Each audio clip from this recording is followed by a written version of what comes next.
anyone who has a bit of a heart and a bit of knowledge on environment in order to understand that this is a very important area. الناس مع الهور واعتماد الهور على الناس واعتماد الناس على الهور. When your eyes are opening beyond the desert and you see the beautiful water areas, it is quite incredible.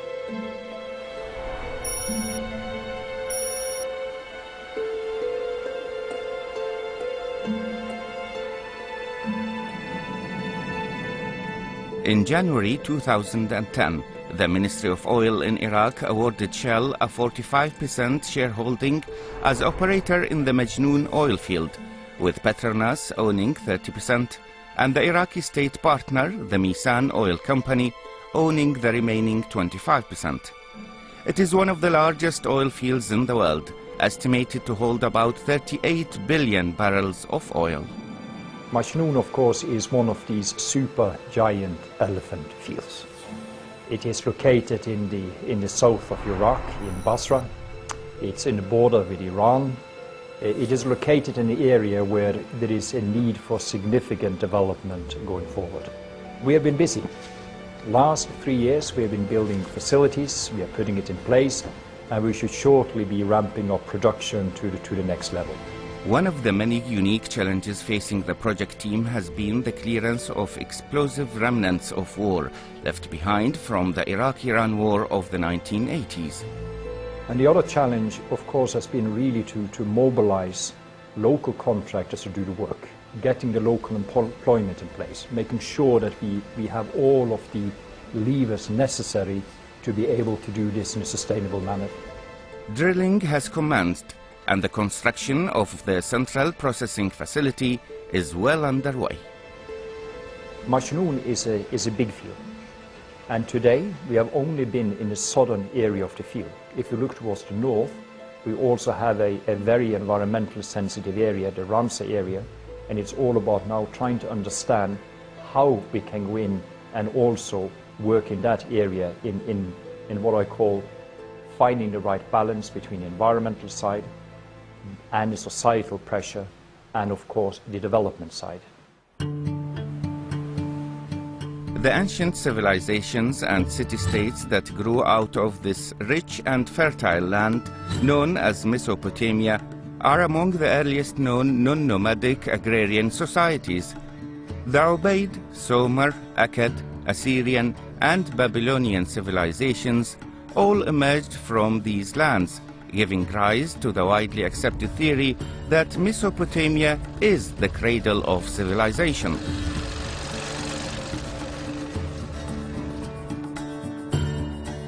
The two great Mesopotamian rivers, the Tigris and the Euphrates, converge in southern Iraq in a complex of shallow freshwater lakes, marshes, and seasonally inundated plains, making up the largest river delta in the Middle East, known as the Mesopotamian marshes, or individually called the Central, Hammar, and Al-Hawaiza marshes.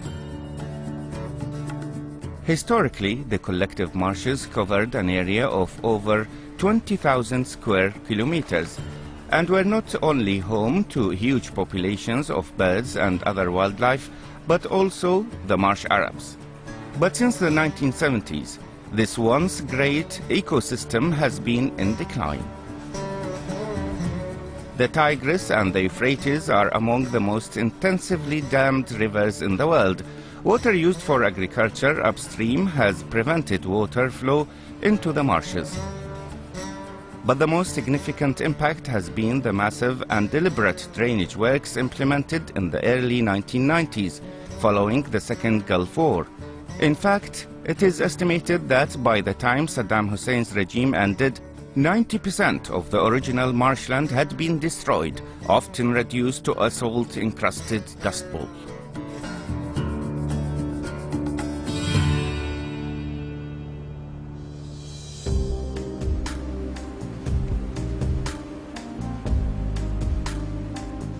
Of the three main marsh areas, Al-Hawaiza now remains the most intact marshland of the Mesopotamian system. وللعلم هور الحويزه هو الهور الوحيد اللي ما قدر صدام يجففه. ما قدر يجففه لأنه كانت مياه الكرخة تجي من إيران وتغذيه، ما يقدر يقطعها. بعد التحرير مثل ما قلت أهل المنطقة بدأوا يقصقصون السداد وبدأ يرجع المي. هور الحويزه أول هور رجع، فهور الحويزه أول هور رجع ورجع بقوة. القصب خلال 6 أشهر بدأ يرجع، الناس بدأت تصيد بدءا بال 2004 اشباط 2004. وهوار العراق هي مثال الحقيقي لما يسمى اليوم يسموه sustainable development. أهوارنا هي المثال الحقيقي لمعيشة الناس مع الهور، واعتماد الهور على الناس واعتماد الناس على الهور. However, in 2008, the Iranians completed a dam on the Kerkha River, which resulted in the الحويزه marsh receding back to virtually the same reduced levels last seen under Saddam. هور الحويزه هو الحكومة العراقية أعلنته منطقة رامسار، يعني تعهدت دوليا بالحفاظ على هذا الهور.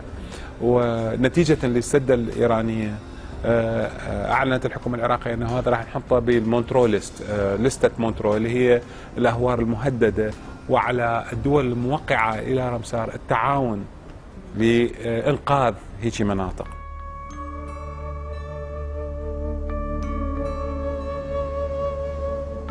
The boundary of the الحويزه marshes, Ramsar site, which was designated a wetland of international importance by the Iraqi government in 2007, overlaps with the northern half of the Majnoon oil field. These wetlands themselves do not currently extend to the southern boundary of the Ramsar site, as water levels have reduced since the Iranian dam was completed. However, water levels can vary significantly year on year, and the reeds forming the marshes would return quickly if water was present. It's against this sensitive backdrop that Shell needs to operate.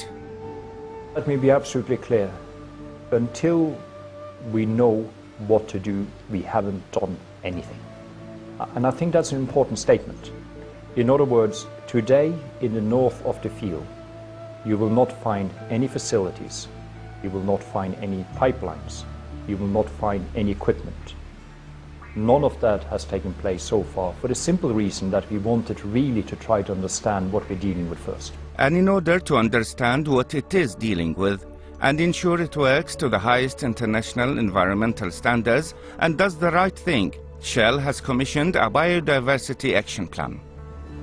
The biodiversity action plan is a program that we are running and put in place in order to understand how the Alawisa marshes works.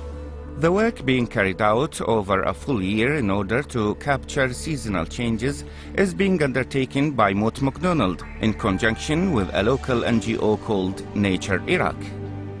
It is the Iraqi NGO that has the most experience working with in the marshes. 17 survey points were selected both inside and outside of the concession area, and at each point the team assessed the area for the types of habitat and species present: birds, mammals, fish, reptiles, amphibians, and dragonflies, the quality of water, and a measure of how pristine the environment is. We are in Site 6 for the Biodiversity Action Plan project. I'm trying to do plant classification, and for the plants that I cannot identify, collect samples and press them and take them to the lab and try to use some botanical keys to identify these plants.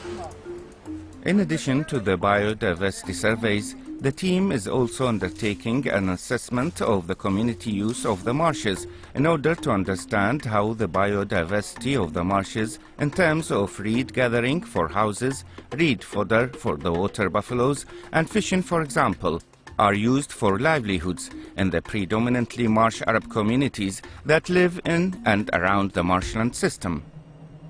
Nature Iraq's work is still ongoing, but they are gaining valuable insights into the condition of the marshes and its peoples. In some places, the marshes show indications that the quality of the marshes is good. At survey point 15, a variety of dragonflies have been found, which suggests that the area could be low in pollution. And in other areas, the surveys have thrown up some interesting surprises. We found something interesting. We found the water lily. The interesting thing about this plant that it disappeared from the marshes after 90s when the marshes were dry. The good news that this is the first time we see this plant, and that means the nymphoides or water lily came back to Ahwaiza marsh. Because the security constraints in Iraq mean that the survey team were unable to survey animals after dark, a camera trap was placed at survey point 13 in order to help understand the movements of nocturnal animals. As well as the desert fox, the grey wolf was also captured on film, a surprising discovery as it was thought to be extinct in Iraq, at least prior to the surveys. Further work to understand this animal will be ongoing. However, in other places the picture of health in the marshes is not so good, as the availability of water and the stresses on the local communities remain a problem. والله وضعنا سعد موزي يعني كلش وضعنا حيل تعبان. احنا تدري عيشتنا على الهور، ناس على الهور عيشتنا، يروح من الهور يعني يصير معاناتنا حيل تعبان. الله وكيلك. Fish catch at the market surveyed in the area remain small, and in some areas local marsh Arabs travel significant distances with water buffaloes to collect reeds for use and sell. There are a number of initiatives being investigated by the Ministry of Water Resources in Iraq, but it is likely that in the short term at least, the Ahwaiza marshes will remain an area under stress without more water.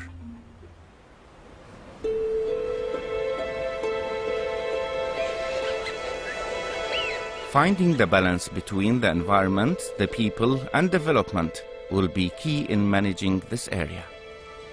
It is an area where there are large hydrocarbon volumes. We can't ignore that.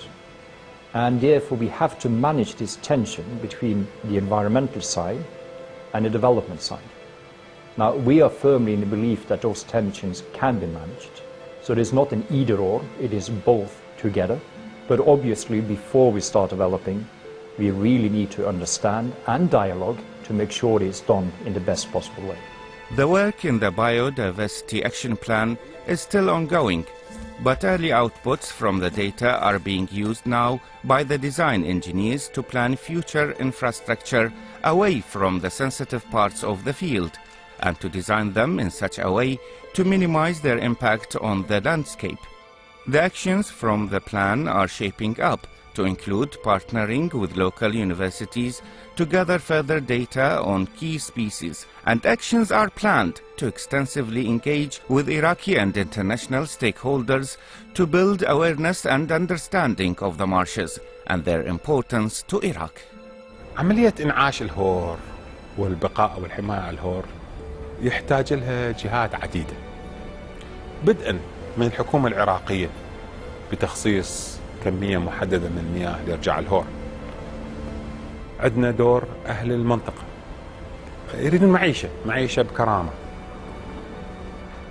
للأسف بسبب عدم وجود فرص شغل جاي أهل المنطقة دي يصيدون بشكل جائر، وأنا العالم تريد تاكل.